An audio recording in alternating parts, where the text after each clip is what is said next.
break that generational curse of, because that's Black community. That's how we was raised. I'm the mama.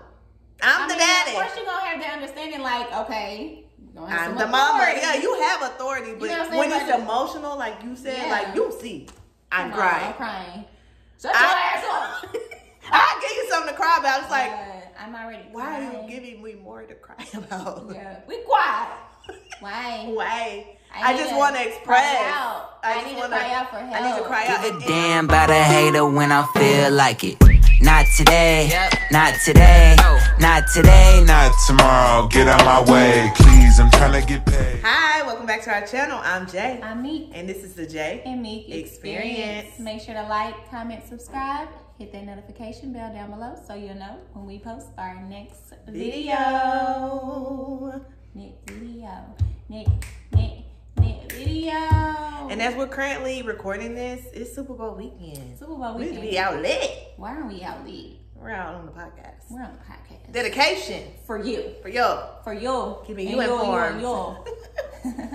So we were thinking about what topics we should talk about this week, and then it came to our remembrance that a lot of the reason why we started this podcast to begin with is because when we used to live together, we used to always see different situations, whether on social media or just in general or just relationships, whatever.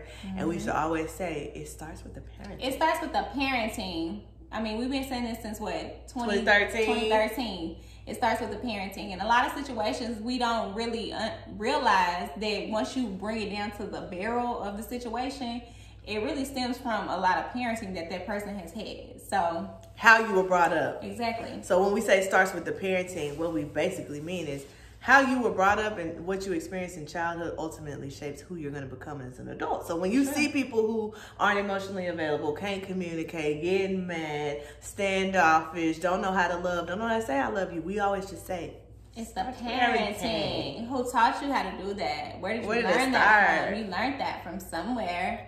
Your mom, your dad. Someone. Whoever your guardian was. It starts with the parenting, and it really is true. And so we kind of just want to touch on that because, I mean, I think especially in 2022 with how crazy the world is, we need to start evaluating, why am I this way? Why am I this way so I can be better? So I can be better. Like, do y'all want to be better? We gotta be better in 2022. Let's be better in 2022. Like, come on.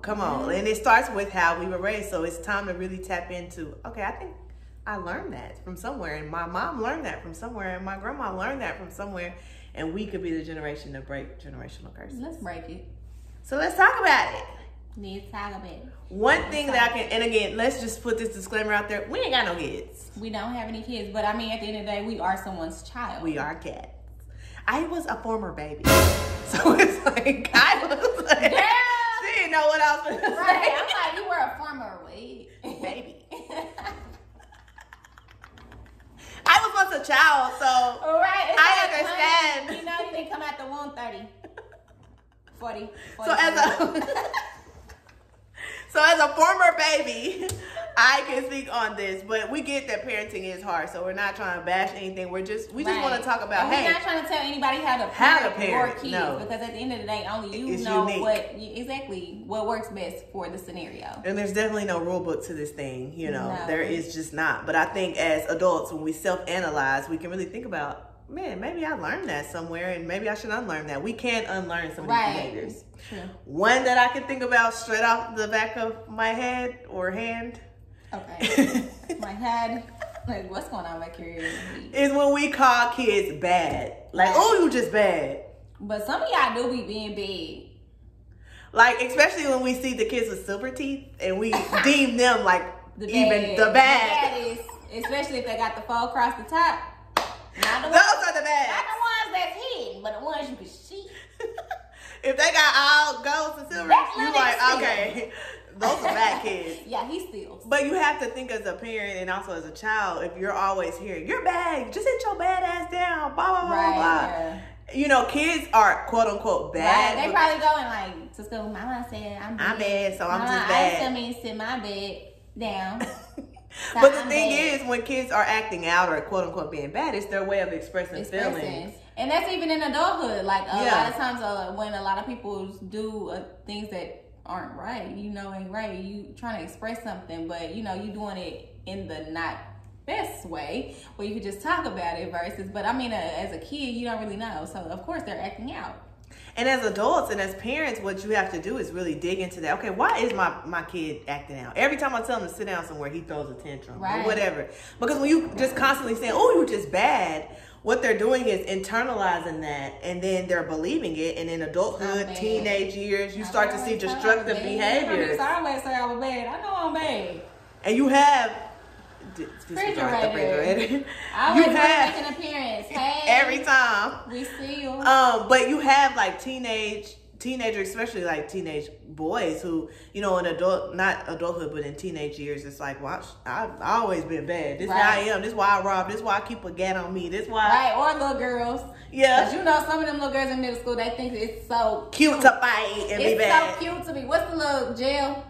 What jail? ISS? No, that's in school. I'm talking about the real jail for the little kids. Oh, juvenile? Yeah, they think it's like, I was going to juvie. But that's because in childhood, they've always been told, well, you just bad anyway. You gonna be just like your daddy. Yeah, like, stop saying that to kids. Like, as our parents and adults, we have to speak life into kids. Right. They may be in your head bad, but you don't have to tell them. Yeah, why are you telling them that? You need to be trying to help. Speak life. Like, help what you them. speak into your children in their formative years is what they ultimately, that's what shapes who they think they are as they grow up. So if all they ever heard their grandma say is, y'all bad.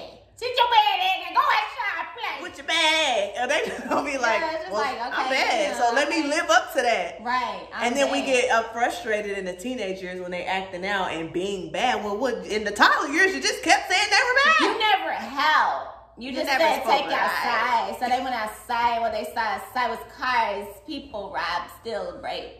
And now that's what they're becoming. So I think when we think about people who are more destructive in their adulthood or their only way is like violence when they get frustrated or whatever, a lot of that starts in childhood. And I bet those are some of the people who have been told all their life that you're just bad. You're bad.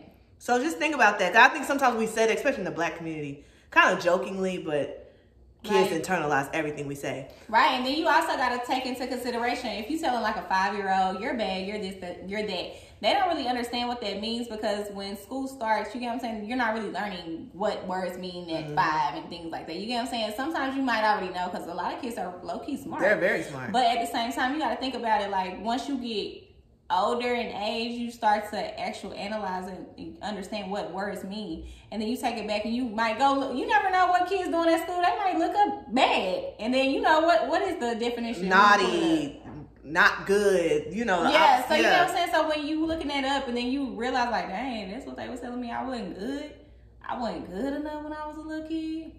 All right, I'm gonna keep doing it because that's the mentality that was pushed upon me to be that way. So that's how I'm going to be. So yeah, if you're like in a state of a parenthood right now, you're like, man, my kid just act out no matter what I do. Think about, have I been saying he's bad? Have I been saying you're a naughty child? You're not doing right? You know, have I been just highlighting the negatives versus the positives? The positives. Is basically what we're saying. Another thing I think is important to mention is as parents, it's okay to apologize to your kids. True. I think too often, especially in the Black community, I can speak on that because we're Black. And that's how we grew up. And a lot of Black folks grew up the same. Parents think, oh, I'm the parent.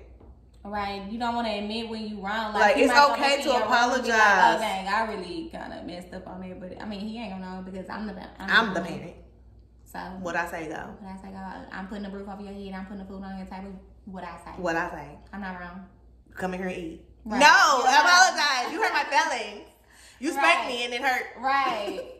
I think, you know, parents, we just have, and I say we don't have kids yet, but I'm just saying, you have to realize that when you do apologize, number one, it humanizes you. Like, okay, you're human. You can be wrong. But also it strengthens the bond between the parent and the child because it's like, okay, my mom was willing to humble herself enough to me as a 14-year-old and say, mommy didn't react the way she should. Yeah, and it might make it a little bit more easier for that child to come to you as a, you know, not saying that they're going to view you as like, oh, a friend, this, that. No, it might just make it a little bit more easy for that person to express their emotions to you because they knew that time when mommy whooped me, I told her like, hey, this hurt. And she apologized, but she also explained why I got that whooping to make me understand why. So that way I don't do it again to where I don't feel hold those feelings of a whooping or the pain on my butt or this or that. So now I'm going through this particular thing now. So maybe she might be a little bit more understanding about what I'm going through with this situation because she was understanding when something actually hurt me. Right. And I think that's a good point, because whenever you do apologize, and you know, as a parent, you're acknowledging your child's feelings. Right. Hey, I see that I hurt your feelings, and not even a whooping. Let's just say I got in an argument. You just took it too far as the parent, and you said something you shouldn't have, something hurtful. Hey, I know that probably hurt your feelings when I said X, Y, and Z. I didn't mean that. I was upset.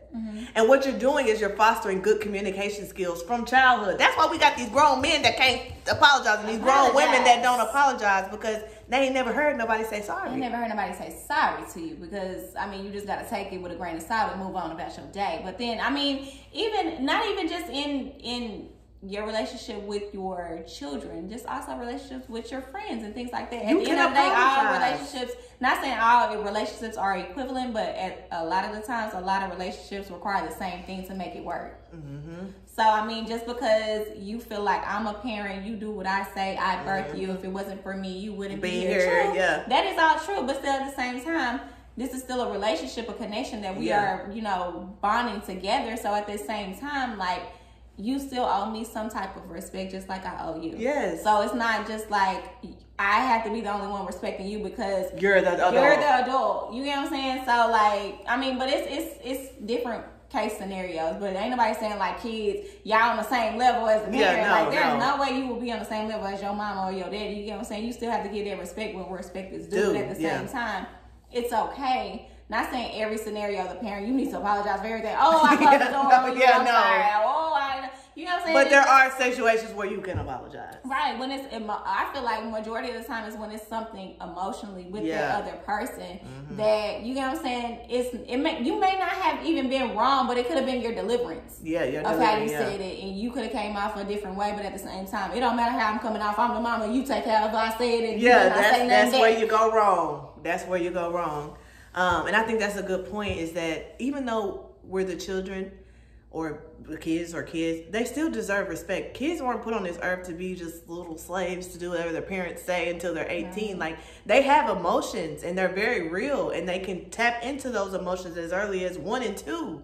Right. And so, you know, especially when they start to be able to speak. And so you can't shut that down because you're so focused on being right versus focusing on what is my kid trying to tell me. Right. And especially when they're in their teenage years and a young adulthood and things like that. I think it's more so just looking at it as like, I'm a parent, that's the child. I think that's the mentality versus I'm a human, you're a human. Yeah. Let's break that generational curse of, because that's Black community, that's how we was raised. I'm the mama.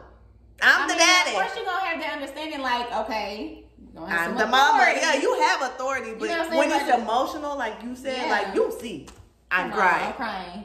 Shut your ass up. I'll give you something to cry about. It's like, I'm already crying. Why are you giving me more to cry about? Yeah, we quiet. Why? I just want to express.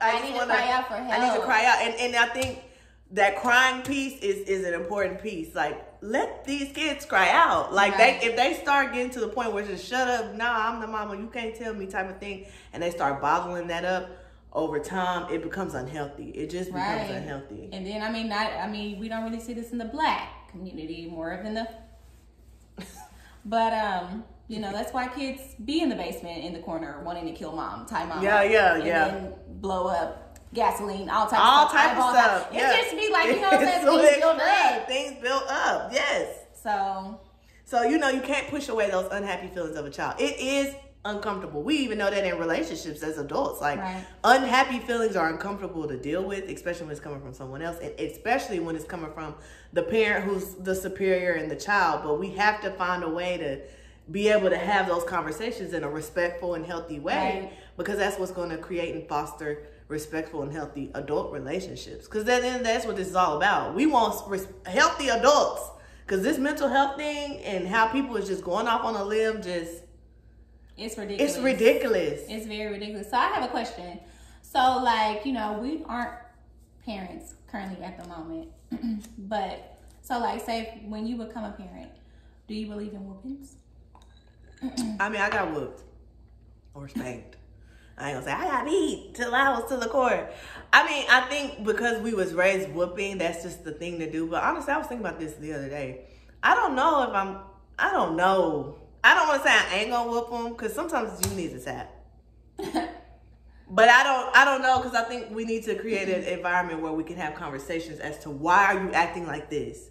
Because really, love isn't supposed to hurt. We shouldn't associate, well, I love you, this is why I'm whooping you. You know, I think that's also something that we've been conditioned to believe, that, okay, I love you and that's why I'm whooping and harming you, you know, so that you can do what I say. I think there are other ways to get that point across. But sometimes kids get riled up and out of control, and you have to show who's boss. So, yes or no?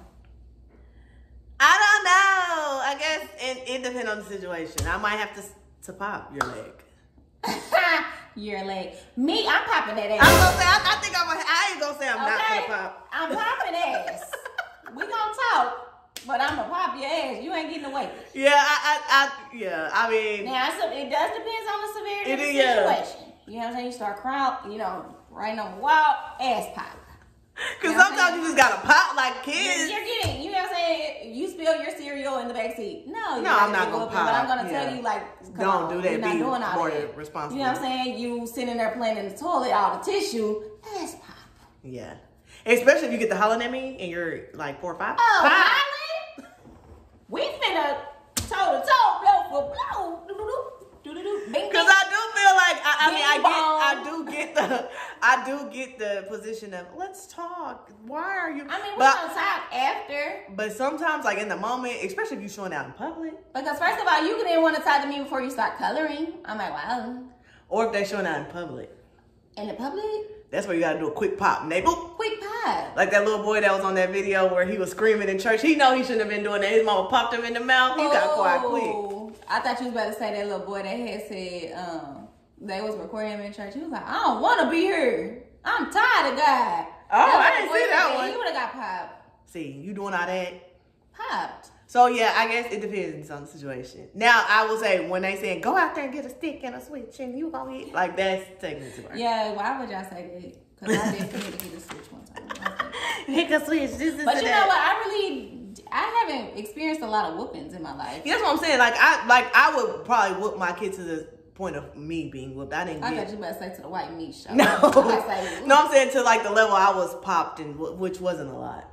I was a pretty sweet baby. A lot of whoopings, low key. I didn't. Me either. Like I really didn't. Like I wasn't just getting whooped left. I mean, I said I can't remember the last time I got a whoop. Of course, I'm 30, but my thing is I can't remember like when I was younger. Like when I got a whooping. It was a long time ago when I got a whooping. Of course, I mean I'm 30, but when I'm saying, like, I want to say I was in elementary, like the last time I got whooped, like with a belt, you know, like, because by the time middle school, high school, by that point you're just getting cussed. Yeah, you getting cussed. And phone taken up, car taken up. Yeah, you get stuff like that, but punishment. Yeah, punishment. So punishments. You need punishments because I feel like you finna get punished. You not finna get. I mean, I'm not saying it like, yeah, you finna get punished. You finna get punished. No, but you need to realize that things are a privilege. Right. And, you know, like you don't get to have a phone and talk disrespectfully. Yeah, I'm not just gonna take it and be like, give me that phone and walk out. And yeah, no, I'm gonna say you were disrespectful. You haven't been making your grades at school. You have been hitting your brother, whatever. So you don't have to. You don't get to enjoy the privileges of someone who is following the rules. Like, we still have to have structure in the household. Once again, but you're still delivering a conversation and letting them know, understand why. You get what I'm saying? Versus just not having to feel like you have to explain yourself because you're a kid. Yeah, I don't explain myself to kids. Right. You know what I'm saying? And it's not even about explaining yourself. It's just about so they understand. Them comprehending why this is happening, why this is getting took. Because a lot of times, low-key, kids, quit playing with me. You know why I got took. You knew you're not supposed to do that. Sometimes you do know, but sometimes you still need to be reminded. Exactly. And so, yeah, I agree with that. Like, you know, because sometimes, you know, as adults, we don't feel like explaining that. We the parent, give me that phone and walk out. And it's like, wait, what I do? Wait, you know what you did.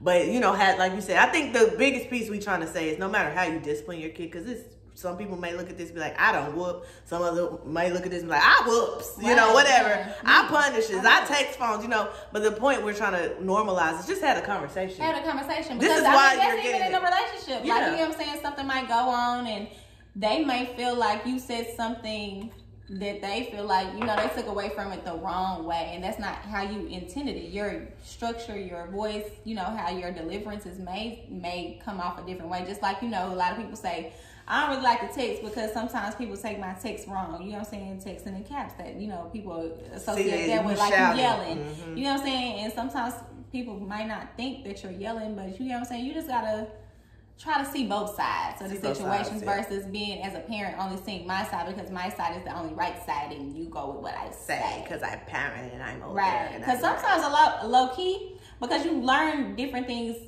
daily. So, even as an adult, like right now, I'm 30 years old, people that I work with, some people are younger than me and they teach me things every day. So that doesn't mean just because I'm older, I know everything. And whatever comes out your mouth, I can't learn from something. So that's the same thing with your kids. Of course, your kids going to be younger than you.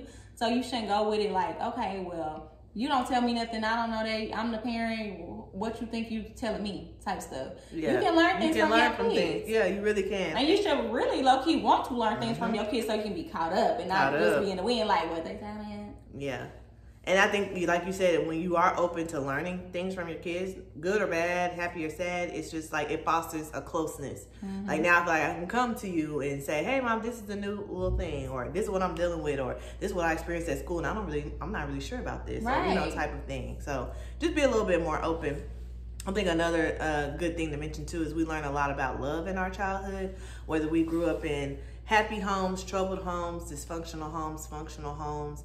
And so when you see adults that struggle with saying I love you, or even feeling love or knowing what that's like, it's because of in childhood, how many times did they hear their mom say I love you, or their grandma or their dad say I love you, or say it but didn't showcase it. Some people say it and then the actions just do not follow. Right. And so I think sometimes as adults, especially in relationships, people need to deal with that trauma, but you have to extend a little bit of grace because it's sadly some people just don't know how to love because they've never really experienced that. Right. Or they may have experienced love but just never heard those words and had it put together as a puzzle piece to be like, oh, this is what love is. You know what I'm saying? Because sometimes you can experience a nice gesture, but at the same time never heard anything saying I love you. So you just like, oh, that was just not so nice. Or, you know what I'm saying? You know, some people associate a good gesture with, oh, that's very loving that they did that.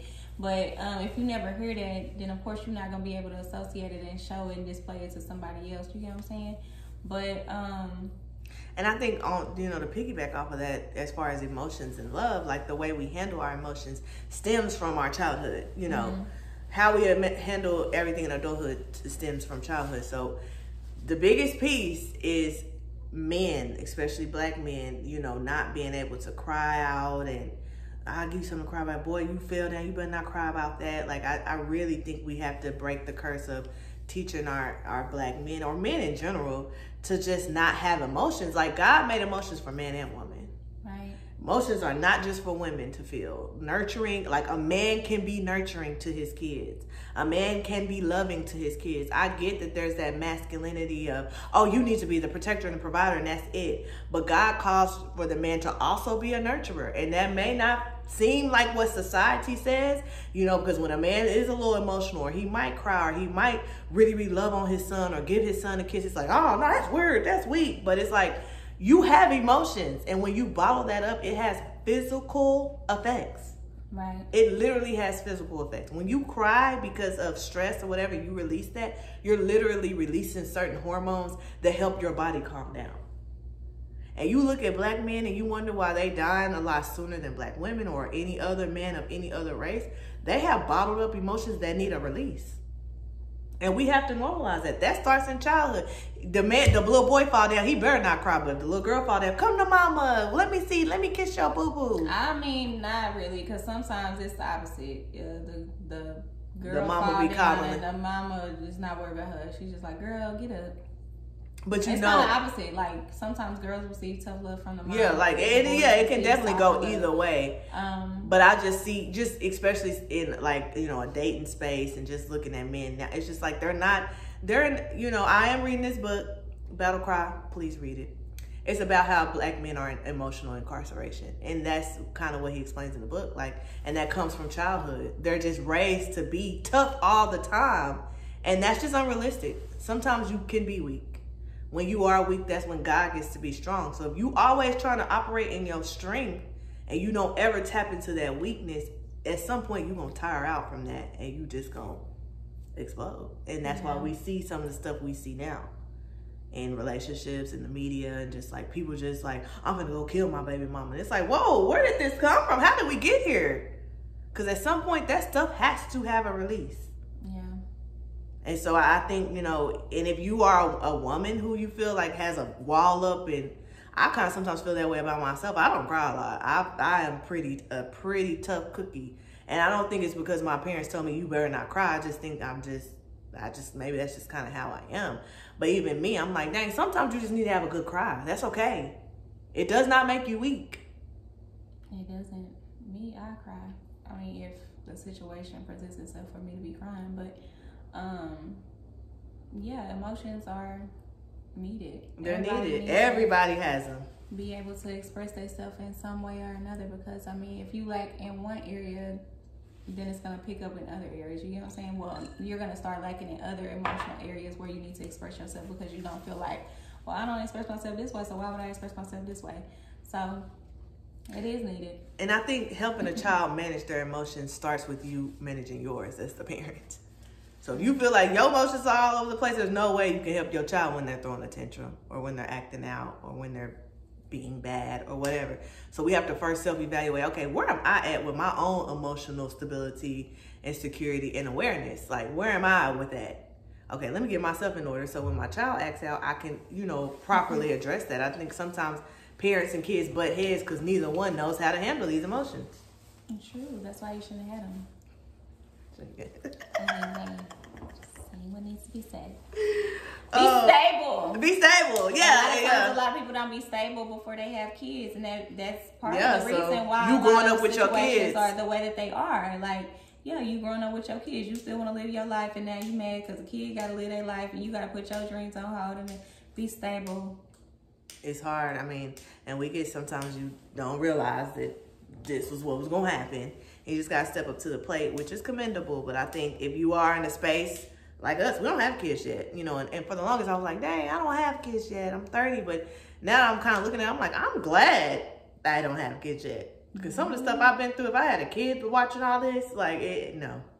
Let me grow up a little bit. Let me grow up a little bit. Let me make sure I'm in a mental, you know, space. But then once again, that goes off the fact that as a parent, you got to understand the faults that you had as well, to where you're not as stable as needs to be to, you know, provide the correct responses to your children. You got to take some responsibility in that as well.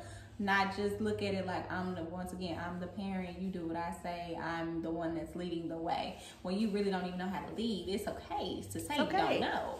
You know what I'm saying? We learning it together, but we gonna figure it out.